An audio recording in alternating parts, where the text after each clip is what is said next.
I'm gonna teach you assholes how to fight. Okay. I'm gonna teach you how to fight. That's what I'm gonna do. Let's put this lower. Shit. Lower so you can see my legs. Okay, so what I'm going to have you do is I'm going to have you throw punches on one leg. Now, this is kind of, I guess, counterintuitive to what's typically taught in boxing and Muay Thai. But I have found that you are able to deliver a lot more force and you are more mobile. So rather than you having to step, you are already ready to step. So you go here, and then you could have the force of the punch pull you forward, which is a thing that actually happens if you punch hard enough. And it's very fun because you can like do cool combos with it. Okay, so let me teach you how to punch too. So you're going to do a thing. So these two knuckles, your index knuckle and your middle knuckle, put these on the ground and straighten your arm. This is what a punch is going to feel. And those are the knuckles you are going to punch with. You were right there. Oh wait, it doesn't flip. Damn it. Okay, so with that in mind, with your arm, you're going to naturally want to go out here to punch. And it's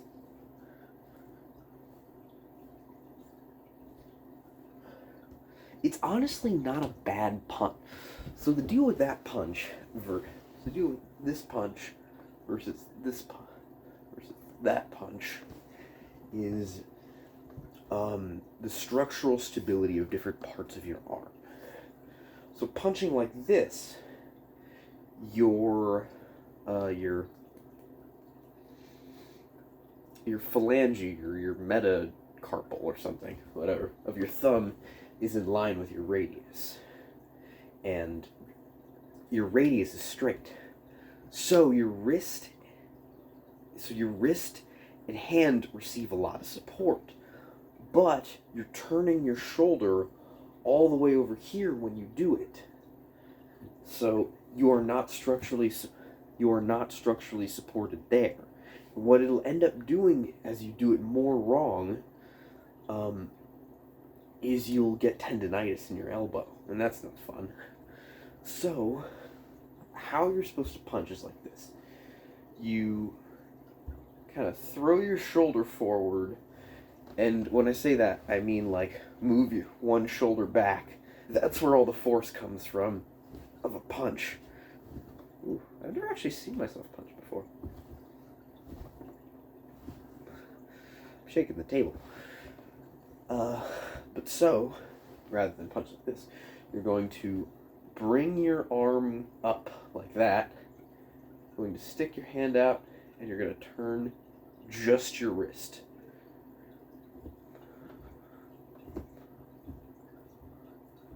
Ooh. And ideally, when you make contact, your arm is straight. That will give you the most support. So, so a jab is just you straightening your arm. It's not a shoulder throw. It's just you straightening your arm and you turning your hand. This move is kind of meant not to do damage, or at least not knockout damage. It does damage, but you can also, but doing it fast means you can kind of like get your opponent like fucking what. So a jab is what's called when you punch with the leg in front. So you can do a thing here, and that's also a jab. But so there's a jab, and then there's a cross. Now a cross, despite you doing it on your back side, has longer reach than a jab, if you couldn't notice. So force now comes, rather than just from the straightening of the arm, it comes from the straightening of the arm, the turning of the shoulder, and the turning of the hip. All three of those things compounded make the punch way more powerful, and therefore you can knock somebody out with it if you hit it. So the basic combination that I'm going to teach you is the 1-2. Jab, jab, cross. And you can't see it from there, but I'll show you here. So jab, cross.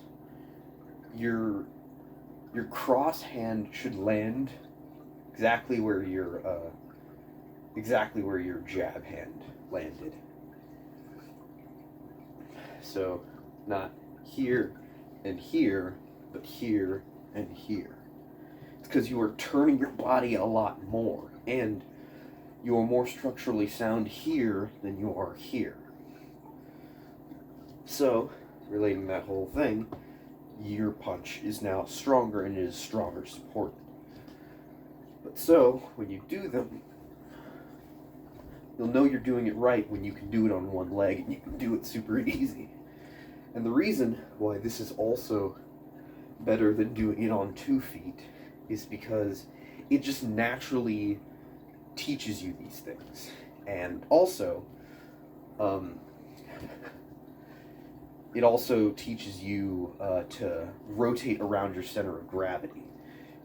It'll give you a lot more range too. So if you're here, you threw a punch here, now you're over here, and then as you throw the next punch, you not only add more force to it when you transition between legs, but you're also in a different spot now, in a different stance, so your other hand is now loaded. Unlike if you're doing this, your jab is only loaded for so long after your cross. So here, and then because this shoulder is all the way back, when I deliver again, when I go through a jab, the jab now has the force of the cross.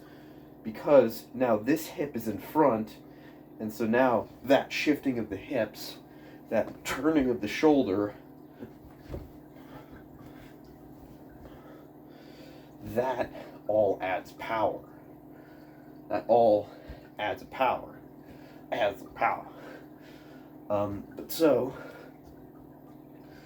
there's one kind of jab, and that's the jab I just showed you. That's the just extend the arm. But there's also what I like to call a straight, which this isn't actually a straight. A straight is just another name for a cross, but I'm going to call this a straight and differentiate the two titles. So I'm going to call a straight when you punch with your forward leg, but you shoot your shoulder out. And when you shoot your shoulder out, you're also moving your opposite shoulder back really fast. So it delivers a crazy amount of power.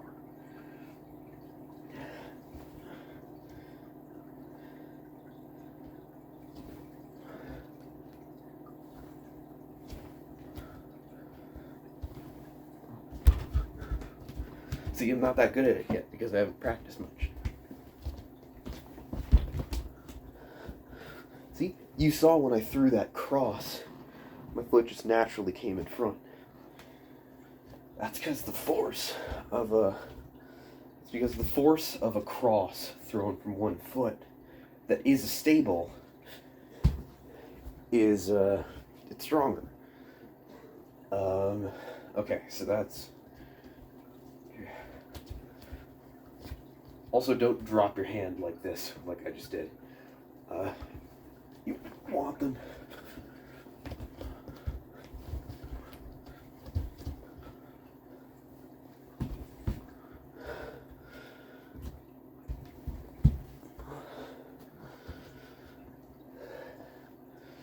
Yeah, so throw some punches on one foot.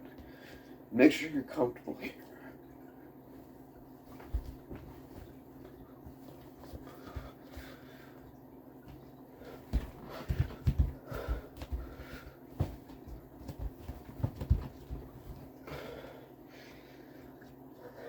Make sure you're comfortable.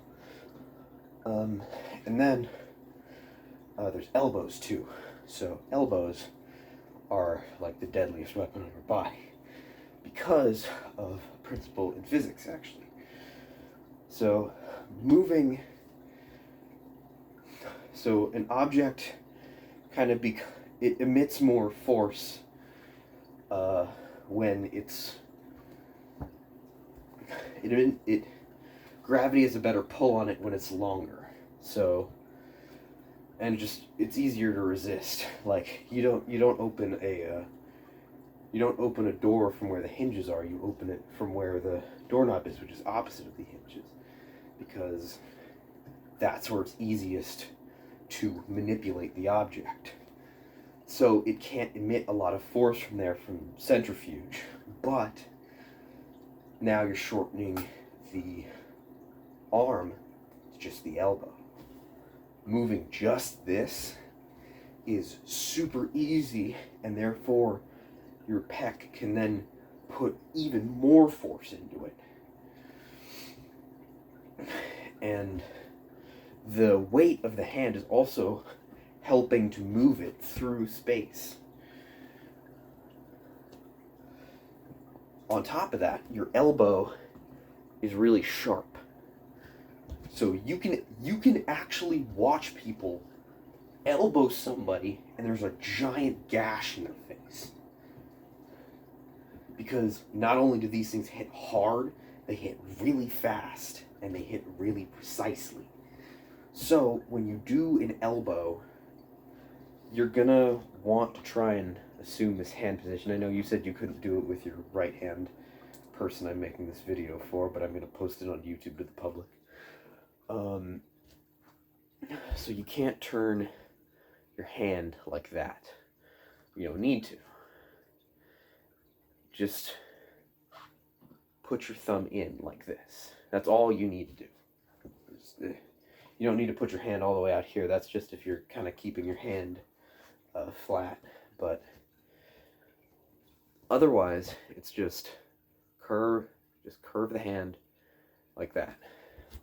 That's the grip, or that's the hand posture. So turning this outward, making sure these two things are straight the entire time. And because of this turn, and you constantly facing your hand out, this farthest part, which is the blade, will make contact, and you will deal a lot of damage. Elbow somebody in the back of their head, and they're probably going to die. So,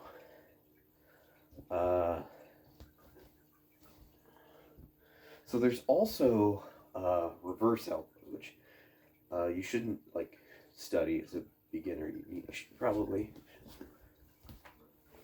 just get this down. And see, also, punched, I didn't necessarily go to my other foot because this actually strengthens this punch, because the center of gravity is, because you're further back and you're actually more supported here. This fist is more supported. The line of action is clearer than here. You can kind of go back a little farther in your body. That's what I meant to say. And then when you throw this punch, you can also add force to that. You can also, you can also, it allows for you to kind of throw your whole body forward even more. And then you're also on a different foot. So now your right hand's loaded. So now you can throw back, throw back, throw back, throw back. But yeah, so just practice this. Practice elbow down. The way you're supposed to think about it is keep your hand like this for a little while. This is a wushu punch. This is a really fast punch because like I said, your radius is straight with your phalange. So the punch is faster, but it doesn't deal as much damage. It instead deals more force. And damage doesn't necessarily come from force. Your knuckles kind of tear in and are focusing the impact on just the points that make contact, which is 2, versus the one large one of, say, palm. But so, this is a faster jab, so you can actually, like, kind of, because any jab with this is kind of a feint. So, feint is when you kind of like half-ass the motion. So you like make your opponent react in a certain way, so you can like cross them. So you can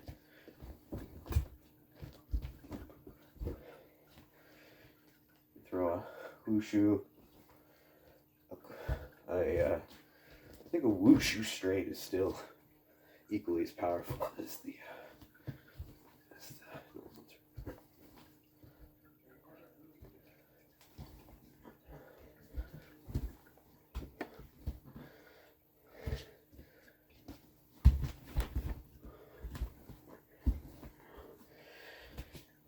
So now I'm doing combos where you can't even see him. So right here. Ooh, actually, this is one move that's really cool. Elbow in, and then you're naturally going to move it right here because you want to kind of guard, and this is you returning to your stance. So when you're here, you can instead circle your hand back out and throw a jab. To further knock them off balance, so when the cross hits, it's even more powerful.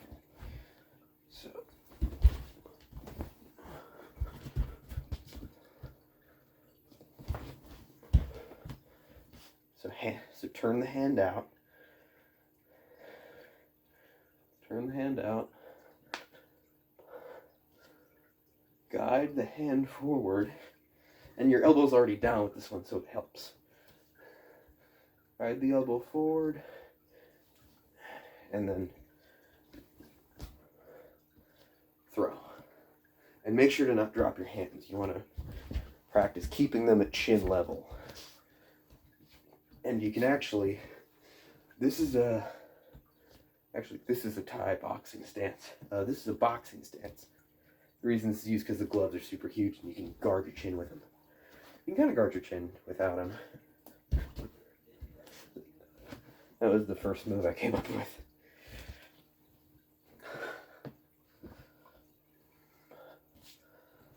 So.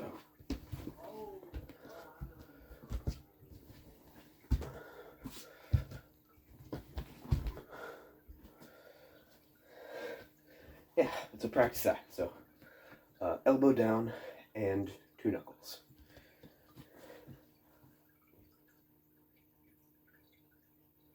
You want like kind of straighten it into the wall. So, don't necessarily like punch the wall. You can, but I'm gonna make conditioning a separate thing. Just lightly tap the wall.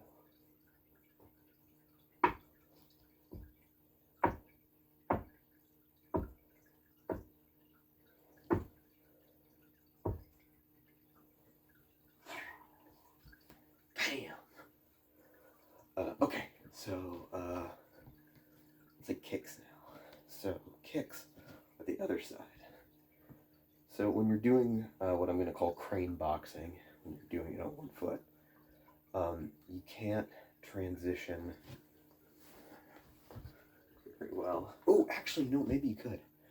So, you stepping, you can now do a push kick. So if you're doing normal Thai boxing, I'm actually not doing it right because, for a reason, rather than like pushing off with my heel, I'm using my heel. Rather than pushing off with the balls of my feet, I'm using my heel. This will deal more damage for the same reason that an elbow deals more damage than... Actually, no. I'm going to tell you a secret right now that I totally forgot to teach you earlier. Palm strikes.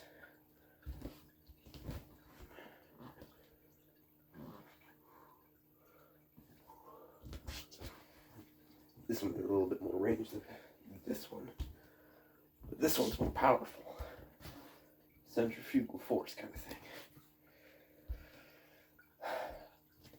But so, this is a move you're going to use to knock somebody out.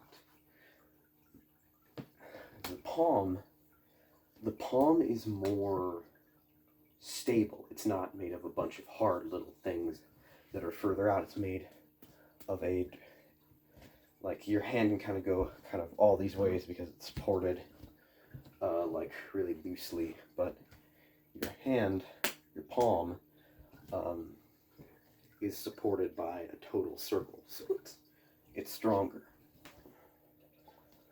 So doing this, so if you're throwing across, if you're throwing a hook, actually, don't punch when you throw the hook, unless you're aiming for the body. If you're aiming for the head, palm strike. And keep your hands open anyways when you're in this stance, because you want to be ready to either grab or go into a fist. So hands like this,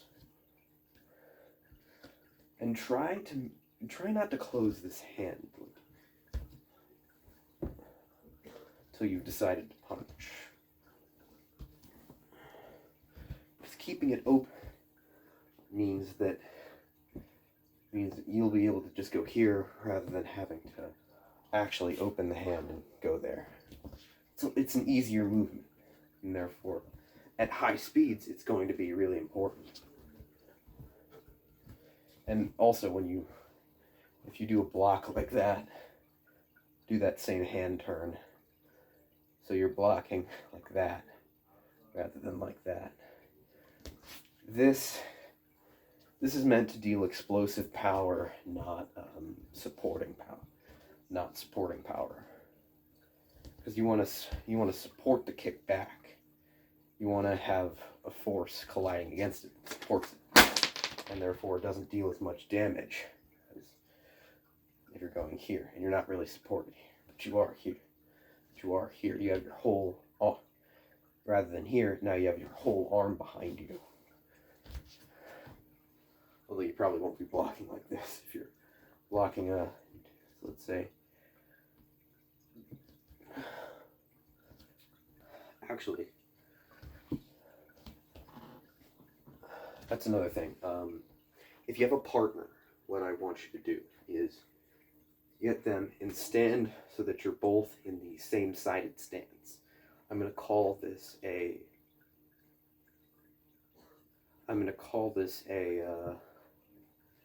what's called a fitted stance, because you're fit together and you get really, really close to each other.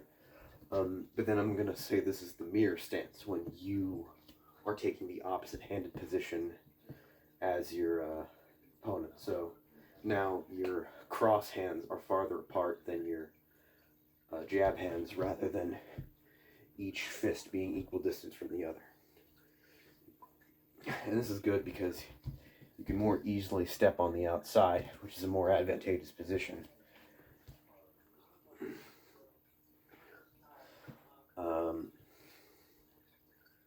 So I want you to stand orthodox, not orthodox. This is orthodox. This is southpaw.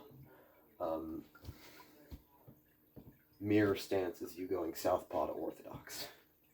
Southpaw is the left-handed stance, so the left hand is taking the force of the cross, whereas orthodox is right-handed stance, where the right is taking it. Actually, you know what? This roll could, yeah, this roll could totally be something. Yeah, there you go.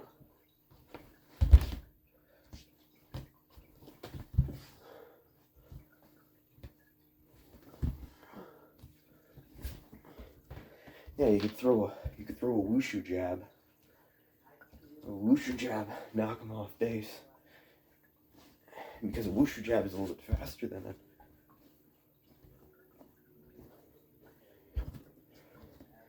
It's like a teeny bit faster. And teeny bit matters in a fight. So this palm strike, so I want you guys to stand orthodox stance. Orthodox. And then, like your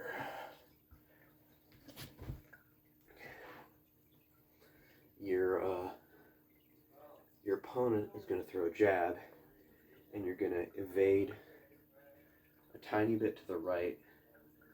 You're going to get on one foot, and then they're going to throw a cross now, and you are going to step this way. And you are going to shoot out a cross of your own, but because you're putting the force of your body behind it, it's going to be a tiny bit faster. So what you want to do is grab onto, like, whole hand around, not like that.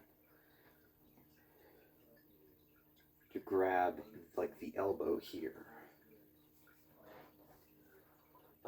Doing that, you can get behind a person super easy. Then you can elbow over the back of the head, or you could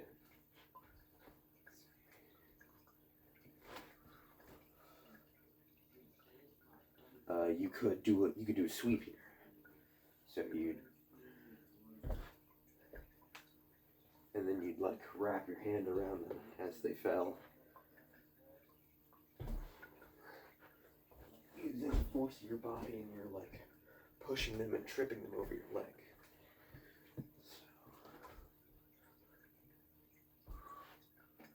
And whenever you dodge, you don't want to just move your head. You want to move your whole body. Your avoiding should not be you tilting your head out of the way. Should not be you like just moving your head. Actually, you know, maybe, but I'm not gonna. That's gonna like get y'all dizzy and shit. So I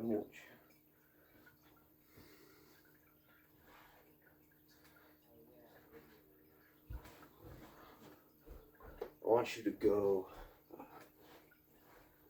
No, don't go like that. I want you. So, your opponent throws a jab. You're going to kind of load and make sure your foot is not like this when you're over here, but instead it's like that. So, this will make sure you're supported. And that because you're now on the outside, if you got close to them while you did it, if you just dodged out of the way, then they're like, oh, I'm going to get him with my cross now. But if you dodge inward, you're now on the outside. So on the other side too.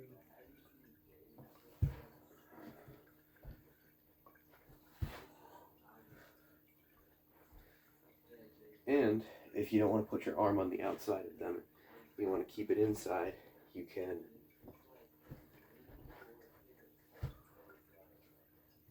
like put your foot a little bit behind theirs and then turn your body like that.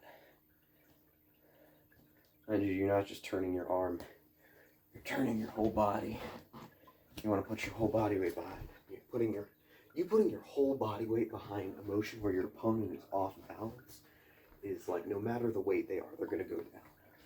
Unless they know how to defend it, in which case anybody can work against it. Go back shallot. So, that. Yeah, I was going to go into kicks, right? Yeah. So, a kick is you bringing your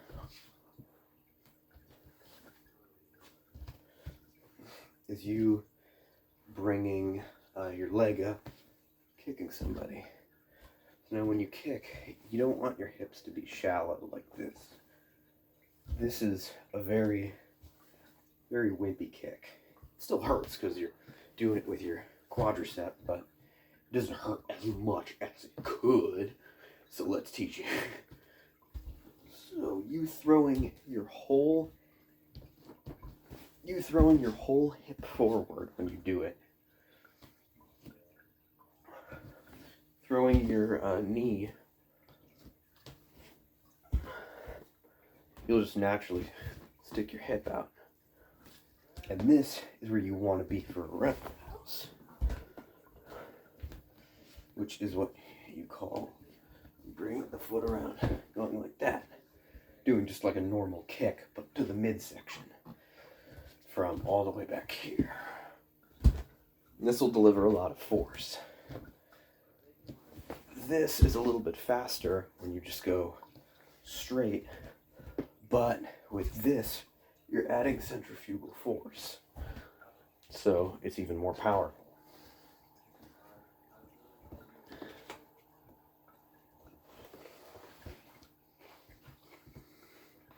Alright. Hip out. And then don't kick with your foot like that. Kick with your foot like that. Because mind you, you're not kicking with your actual foot. You're kicking with your leg. So doing that same turn exposes the blade of your leg. So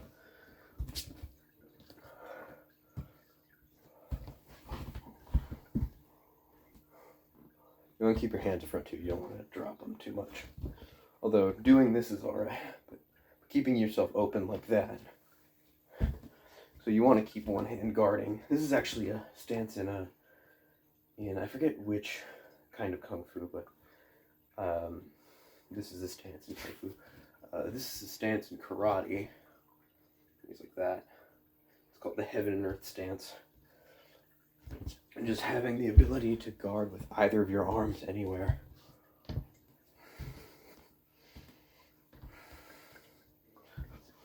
Ooh. Thought of something interesting about cheerleader. But so, yeah, you want that 1 foot power. Boot-de-doo. Boot-de-doo. Boot-de-doo. When you throw close fist, open palm.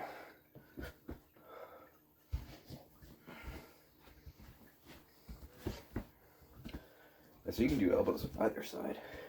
Obviously, this one hurts more. So, yeah. Oh yeah, and then there's also a front push kick, damage kick with the heel, and roundhouse kick. And mind you, your whole body's fucking flying when you do it.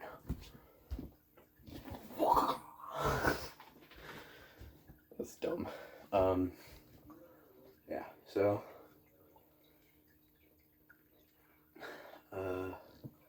that's all for this video. I'm gonna keep it that.